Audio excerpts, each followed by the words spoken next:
everyone, this is your instructor Joy. This will be an answer to a subscriber. Thank you for your question, and please to all of you feel free to ask any questions so that can be a real help to you. Sight reading. How do we get good at sight reading?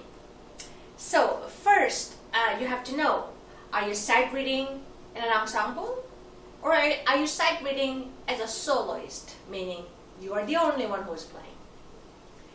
If you are sight reading in an ensemble, either of 2, 4, 6, 50, 60, 100 musicians in an orchestra, if you're in an ensemble, you have to learn to fake. I know it's crazy, isn't it? What I mean is, try not to play everything. Even for professionals, it is very hard to play everything perfectly at first sight. But however, it is important for you to be in the group. How do we do that? If the music is too hard, don't worry too much about bowing.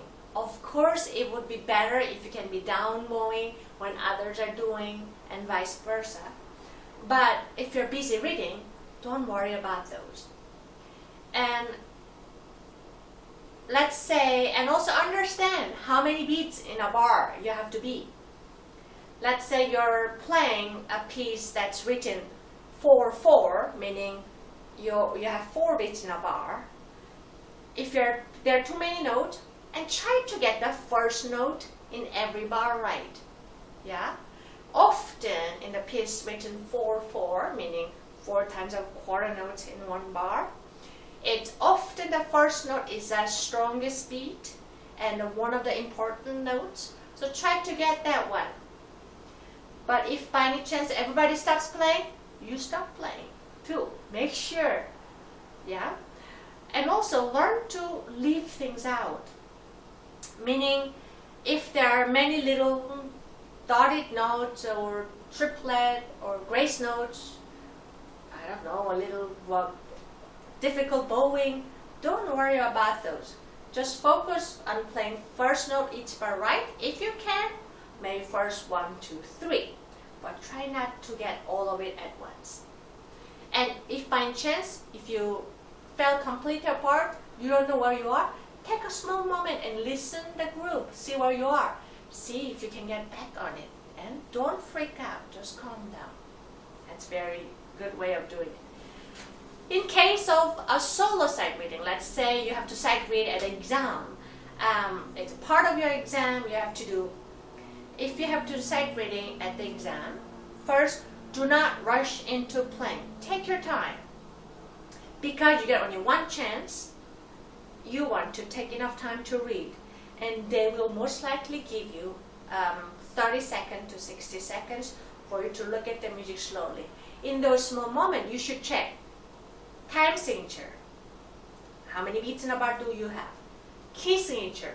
Do I have to pay attention in sharps or flats throughout the piece? Accidentals.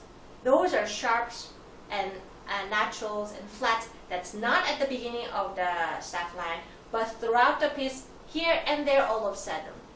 And if you have an accidental, that stays so within the bar right after that. So pay those attention. Number 4, unusual rhythm, meaning, do I have any unusually difficult rhythm? Dotted one or 16th, syncopation. So if you see those one, browse quickly, and if you see those, come quietly.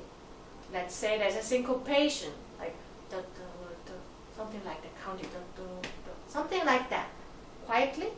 And then if you still have time, and then browse quickly, just to prepare yourself rhythm-wise, then calmly take a deep breath and start playing slow enough. No matter what they say, they can say presto, vivace, the fastest one. Do not play as fast as you can get. It's not a competition. It's about you playing correct notes and correct rhythm. And the rest is not very important. So a little slowish tempo that you can play at once with minimum of mistakes.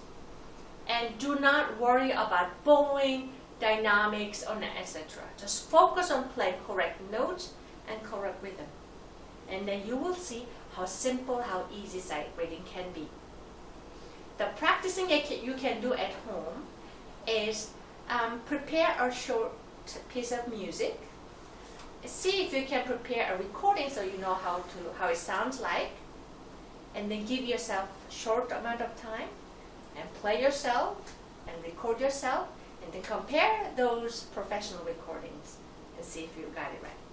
I hope this was helpful, and please feel free to subscribe, and there will be also another video about explaining about time signatures.